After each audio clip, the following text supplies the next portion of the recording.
Hey everybody, this is Ryan and Angela from LostReviews.com, and this is Blue Monday.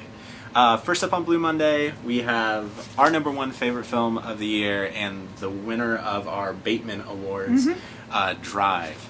Yeah. It is finally out on Blu-ray. You can take this thing home. You can stop paying those crazy ticket prices to go see it multiple times in the Which theaters. we know you did. You totally Yes. did it. Well, I did. It's worth it. I love this movie. It's a film that must be seen on Blu-ray, must be seen with a great surround sound system, and it's just a fantastic film all around. Now, I think we should take this time, pretty much use Blue Monday as our forum to bitch about the Oscars a little bit, because Drive got snubbed. Completely shut out in every category. No, it got one nomination for sound editing, which it Well, deserved. I mean, yeah. Drive has great sound, but the score is fantastic in Drive. Should have been nominated. Albert Brooks over Jonah Hill. Support. Yeah, I mean, come on. Moneyball, you have to go with Albert Brooks. Albert Brooks had. I loved Ryan beer in my Gosling. eyes. I didn't expect him to get nominated for Drive, but I think his performance is Oscar worthy. I thought the director should have been nominated. Yeah, Refn and should I have thought totally cinematography should have been nominated. Yeah, the movie's beautiful. Because the lighting is so like that, and that goes into talking about it on the Blu-ray here. It's shown so it's the way it truly should have been seen too. Yes. Seeing it on this Blu-ray, the lighting in each scene, the cinematography, the way they show it, makes the city look absolutely gorgeous. When it makes LA. It's in areas that you wouldn't normally think of that. Exactly, it makes LA look beautiful. Yeah. And it has this total 80s feel to the movie. Romanticism. Oh yeah, totally. You can see the love for the city. Yeah. The love for cars and all things Hollywood. Yeah. It has everything that screams award winner. And also this Shame got snubbed, which I loved. Yeah. Melancholia got snubbed, which I adore that film. That's actually, that's my favorite film of the year because it's just so stunning. But, Drive obviously was our number one of the year. Yes. But, I think it was a lot of people's number one. And you have to get this on Blu-ray. I mean, visually and for sound especially, you want the lossless sound and you want the gorgeous high-definition picture for this movie because it's so beautiful. But it has some great special features on here. No interviews with Ryan Gosling. Kind of strange. Well, he doesn't really speak in the movie, Yeah. so... But we have a 45-minute interview with Nicholas Winding Refn. I'm not really sure how to say his name, I've heard it like 3 different ways, but super smart guy. Talks about the story of how he met Ryan Gosling, and Ryan Gosling was looking for directors to direct this project, and he, chose Nicholas for this. And if another suggestion, if you love Drive, definitely go back and watch Bronson. Yeah. Original, same director. A lot of people will suggest you go see Valhalla Rising, but take one step before that and see Bronson, because you're going to feel a lot of that, the same kind of feel of Drive. Yeah, a lot of the same kind of score or soundtrack is very similar in taste and tone. Yes. And Bronson. you also get to know Tom Hardy, who's a very, very up-and-coming young actor who, he was in Inception. That's kind of been his biggest role to date as far as, like, publicly seen. But he's going to be huge, I think. Yeah. And he's an excellent, excellent actor. Stars in Bronson. Completely transforms his body for that role. Yeah. So. I mean, but if you wanted to start your Blu-ray collection, this is a great way to start. Okay, but first, in my opinion, my biggest gripe about this is the cover. it is horrible. This is a completely CG'd cover. This didn't even happen in the movie. And You never see him walking outside with a hammer and blood. He's wearing, like, the jacket. He's got the scorpion jacket. Has the scorpion on the front. It but doesn't. It's actually just on the back.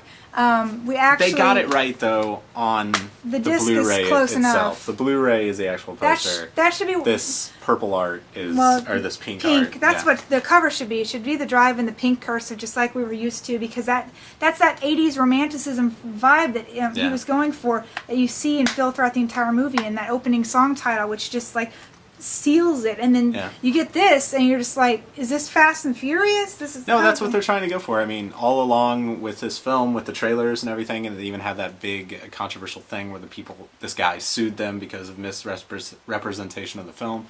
I mean, this kind of looks like a transporter film on the front here. So they're trying to sell it as an action film? with a guy Yeah. hammering blood and. I don't care if you like action films, if you like dramas, if you like horror films, anything. Well, just see this freaking That'll movie. pretty much cover all the categories. I love this movie. Everybody has to own it. And, you know, this is like a deciding thing. We're not friends if you don't like this movie. No. Just not. Stop talking to us. Yeah. And this is a Region A, so go out and pick that up, everybody. Yeah, so definitely buy it for Drive. Must own. Must own. Okay, next up this week we have The Other F Word, which was a film that premiered, I believe, at South by Southwest last year. We were down there, but I never got around to seeing it at that time. But that's actually one of the special features on here is the Q&A from that time. Yeah, it's got the guy from Everclear. It follows the guy from Pennywise, and the lead singer Jim Lindberg. Yeah, the lead singer of Pennywise, and you know, as he is struggling with his band that wants to tour all the time, and he just kind of wants to be home with his family, you know, enjoy missing out on, you know, pieces of his kids' lives, rather than being on Warped Tour and chugging beer and stuff like that. This is one of my favorite documentaries that I've seen all year. I've heard a lot of great things about it. Fantastic. I mean, they have Flea on here. They have Mark from Blink-182. It's just a really good, really good movie. And it's kind of interesting to see the guy from Everclear because I kind of feel like he's had the most dysfunctional relationship with his kids because of being in a band, because, you know, of everything, you know, his drug addiction and stuff like that goes into that. These guys aren't afraid to share anything. So, they let it all out, all of them? All of it, because the cameras are there, like, all the time. And it shadows them throughout their daily life, yeah. So you can see how they live now. Yeah. It's a really, really good watch. An interesting documentary if you're interested in, you know, kind of, if you watch those VH1 behind the musics and stuff like that, Hollywood True Stories, this like blows those away.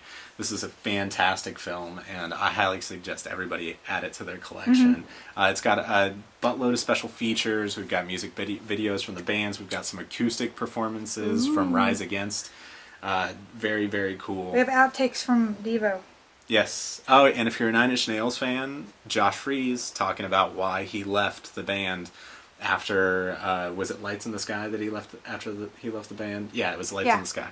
After he left the band, and the reasons why, a lot of controversy of the reasons why, you find out from the man himself. He just wanted to spend more time with his family, and Trent wanted to tour like crazy.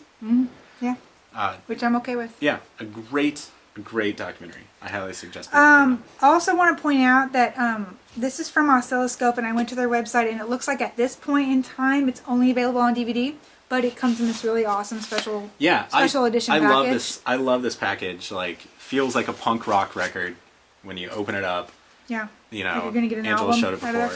Yeah, it's really cool. Definitely must have. All right, so next up we have PJ Harvey's DVD. This is basically her newest album, Let England Shake, portrayed in the form of 12 short films by Seamus, I think you say Seamus, like that? Yeah. Seamus Murphy.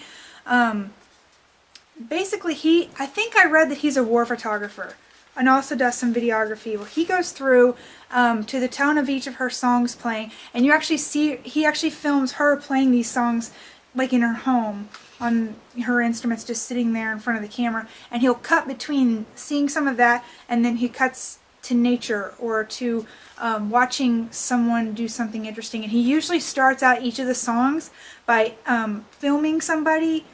It sounds like they're reading poetry, and it's actually the opening lines to each of these songs. So you'll have them reading these lines in a meaningful way to them, and then as the song starts, you start hearing, oh, okay, that's the name of that, you know, that's what they're singing in the song. And you thought it was a great representation of the album, too. Right? Absolutely. I mean, I wasn't very familiar with her album before, and it's a really great album. If you haven't heard it, go check it out. And I just think that, like, you really get to know PJ Harvey from this idealistic view that he shows, and it also is a very calming way to listen to music because you have these visuals to watch it with, and it's almost like putting on a screensaver that puts on really great music. Yeah. I love it when they do that kind of stuff with... This doesn't happen. I don't think this happens enough. Rarely happens. But the album is all that's on there. You get the main menu. You can go through and select each song or just hit play all, but it. There's no special features or behind the scenes or anything like that. So it's very basic and it has one function. But I would definitely, I'm keeping my copy because if I want to listen to the album, I mean, I could, pop it on the radio or, whatever, but I think I would rather put this on so I can look up it every once in a while with whatever I'm doing and be like, oh, this is the visuals they want you to be seeing when you listen to this song. So I really like that. So yeah, I love it. I'd recommend picking it Real up. piece of art. It's called P.J. Harvey, Let England Shake, 12 short films by Seamus Murphy. Yes, definitely buy it. Get it. Okay, so next up on DVD, we have From Bloody Disgusting, The Woman. Okay, Film I'd never heard of before now. Well, you should have heard of it because at Sundance it caused this big controversy. People were walking out of the screening. Everybody kind of went to go see it to see, whoa, what is everybody talking about? I didn't hear about that. This film totally defiles women in horrible and it's called The ways. Woman. And it's very misogynistic and very, very controversial, and I know why. I wanted to shut it off a couple times. Oh, really? Yeah, it's pretty hardcore. What happens is this uptight American family with, a dad's a little abusive and mean to the kids and forcing them to do things, beats on his wife a little bit. And he goes out, like, hunting by himself all the time, and he sees this feral woman, like, bathing. Living out in the woods? Yeah, living out in the woods, bathing herself in a creek, and finds out where she lives and goes and captures her and then puts her in this storm cellar. Like a pet? Yeah, because he's going to civilize her, and then, people want to rape her, and, all these horrible things happen, and this is a test of humanity, spins isn't out of it? control. Yeah, and it's going back and forth and showing you, the way his daughter's living and going to school, and, she might be pregnant, and... The girl, his daughter or the feral woman? His daughter. Uh-huh. And, so she's going to school, and it's like kind of juxtaposition on, civilized life versus this feral woman, is it better to civilize her and stuff? But, they're not doing it for the right things, and it spins out of control and gets really, like, shock horror towards the end, and it's hard to watch. So you said it was misogynistic to women. Did women get the revenge in the end? Oh, I'm not going to give that away. I mean, somebody might want to go watch this. I just want to know if it pays off to sit and watch it. It didn't for me. I mean, no matter what you do, I mean, these things happen and you had to visually watch them, and this is a really hardcore movie. You can't unsee that, huh? Yeah. I mean, it's not as hardcore as Serbian film, but I would put it on the same level as that. Oh, really? Yeah, it's disturbing. That's really bad then. Yeah. So, I mean, it's got a lot of special features, too, if you've seen The Woman and you like it. I mean, this thing is full of special features. It's just a very disturbing film. And, just by me saying that and not suggesting you see it, that's going to make you want to see it. Like, why was it so disturbing? I mean, if you want to... Some people are into really disturbing stuff. Yeah, if you want to have your head messed up for, however long this film is, I think it's close to 2 hours, then do it. I mean, because it's going to mess you up. Yeah, I'll pass. I actually sat down to watch this with you and passed out before the opening credits. So. All right, so I'm going to say rent it with a warning. Okay. Next up this week we have In Time, starring Justin Timberlake and, gosh, I can't remember her name now. Oh, she's so cute, though. I know. It's the chick from Big Love. It is the chick. Oh, okay. It'll come to me. Come to me. Amanda Seyfried. Boom! Right, Amanda Seyfried. Seyfried. Seyfried. Okay. In Time is the movie. Yeah. Which the premise really interested me. I really wanted to see it because of the story they were proposing, that instead of people exchanging money for valuables, exchanging time of their life. Time of their life. So a cup of coffee costs, what was it, like 4 minutes or something like that. And they all have these like inbred clocks implanted in their skin that starts working. Starts working when they're 16 or 18 or something like that. They get the first 16 years for free. Then it starts working. It gives them like 1 year or something like that. Yeah. And so they have to start working in order to gain more time, or they're going to die, because if they run out of time, like, their heart just stops and they're dead. Yeah, they're dead, like, instantly. And, it has the people, that are middle class, that are working paycheck to paycheck. They're working, minute to minute. And then people that are rich, they're working decade to decade. Right, they have... They're gambling. They're gambling years and years of their own life because it's nothing to them. And it's a really good symbolism of how the economy kind of works for real with money, and how to people like, Mitt Romney, for example, who's really, really rich, he would never miss $1 million, Right. or 1,000,000 minutes, or however they want to portray that. But to someone in the lower class or middle class, that would be a life changer to them. They could do so much. And so Justin Timberlake is from the poor neighborhoods, and he does. Yeah, and he's like Robin Hood. He turns into a Robin Hood. He gets access to time from a guy who is like 110 years old, and they never age past the age of like 26 or something. Yeah. So they all look young in the movie. But he gets this guy's time, and he's going to do all these great things with it. But of course, people are chasing after him because he has too much time, and they want to get it back from him. So it's this real tug of back and forth between like who can keep the time and who gets it and who deserves it and who has it. So it was really interesting like that. In the end, though, I think the movie, I was just kind of like, yeah, that was good, I guess. Yeah, I mean, it's a good film. It's exactly kind of like where I expected it to be. Like you were saying, though, I mean, it was made with a smaller budget, but it didn't feel futuristic. Yeah. It kind of reminded me a lot of Equilibrium, but on the same scale. That wasn't a very expensive film, but that looked futuristic. It did. And, yeah, because that wasn't, again, we had taken a break at one point watching the movie, and I was pointing out, the biggest problem I have with this is that from city to city, it's supposed to be this dramatic difference of, the poor people. Yeah. The poor people look like they're basically living under the bridge. It's shot in like the gray overtone. There's no grass or trees anywhere. Everything is cement, and that's to be expected. But then they travel further out into like the richer neighborhoods where all these millionaires are living, and it still has a very gray, gritty tone, which I know they were using over the whole film, but for me it didn't signify that they were really going into these richer neighborhoods. There should have been like bright green grass everywhere and like blooming trees, and just show that like, well, they're wealthy, they can have plants. The best of the best. Yeah, they have the best of everything. So that kind of, it took me out of the environment they were trying to portray a lot. So, and I know that it was on a smaller budget, but that was kind of the biggest problem I had with getting into the story itself. And then the end, I mean, I'm not trying to give it away, but he is kind of, like you said, a Robin Hood. Yeah. I didn't see that being what the story was going to be like when I watched the trailer. So, not a bad story though. Still really enjoyed watching it. Yeah, definitely enjoyable. I would suggest people check it out this week. It comes out this Tuesday.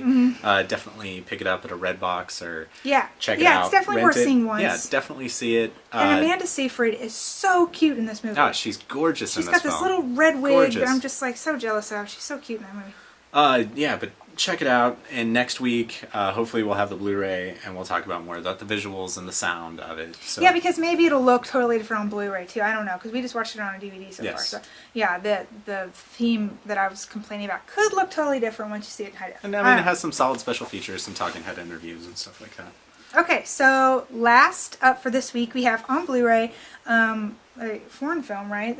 Yes. Outrage. Outrage, a Magnolia film. The Way of the Yakuza. Yeah, so it kind of goes through, and it's insight into the mob, and kind of like how they backstab each other, and it's kind of crazy because it's all twists and turns, and people are getting played against people, and it's just this one family trying to wipe out a section of their, kind of mob family. Like if you watch The Sopranos, like, the Sopranos family was a small part of a bigger mafia.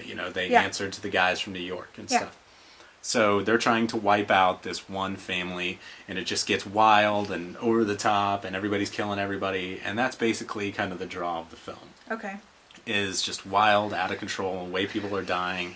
Like there's this one scene where they stick one of the mob bosses in the back of a car, and they tie a rope around his neck, and they drive real fast as it's tied to a pole, and his head just pops off. The deaths in this are outrageous. Yes, it's great. I came in and out of this movie. I wasn't sitting and actually watching the story. I would just come in and see the visuals of, oh, now there's a guy getting chopsticks shoved into his ear holes, and oh, now there's a guy getting his hand chopped off with a butcher's knife, and he's going to cut off his finger for respect. I mean, it was just like one thing after the next. They were just trying to outdo each other with each kill or stab or whatever you want to call it. For me, I wasn't a fan, and I'm not saying that as in like, oh, I'm old and I don't like violence anymore, because I mean, you show me anything Quentin Tarantino will make, and he's hyper violent, and I highly enjoy that. But for some reason, I couldn't get into this. I was just like, you know, one dude killing another dude. Next scene, that dude's killing another dude. It didn't add up for me. It didn't make it worth it. I think,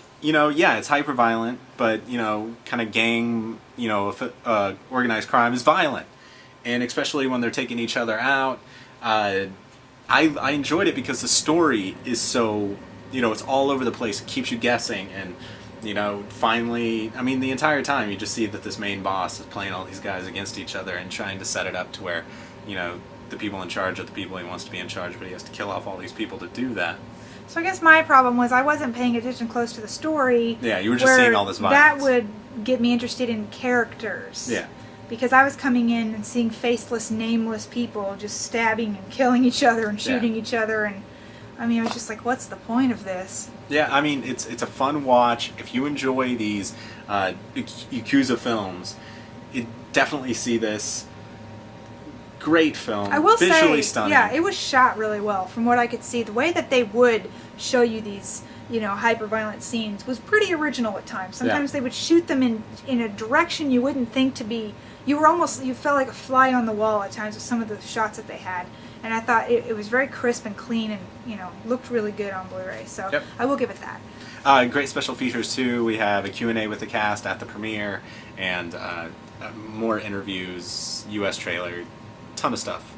Not my favorite film from Magnolia this year, but I love it. So I'm gonna give it a buy it. Ooh, okay. I mean, if you're into kind of like these hyper-violent Yakuza films, like Kung Fu, yes, and all that stuff. Awesome.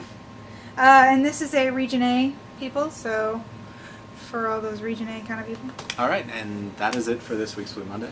We'll see you next week. This was kind of a hefty week, so next week will be a little smaller. Maybe. Maybe. All right, we'll see you next week.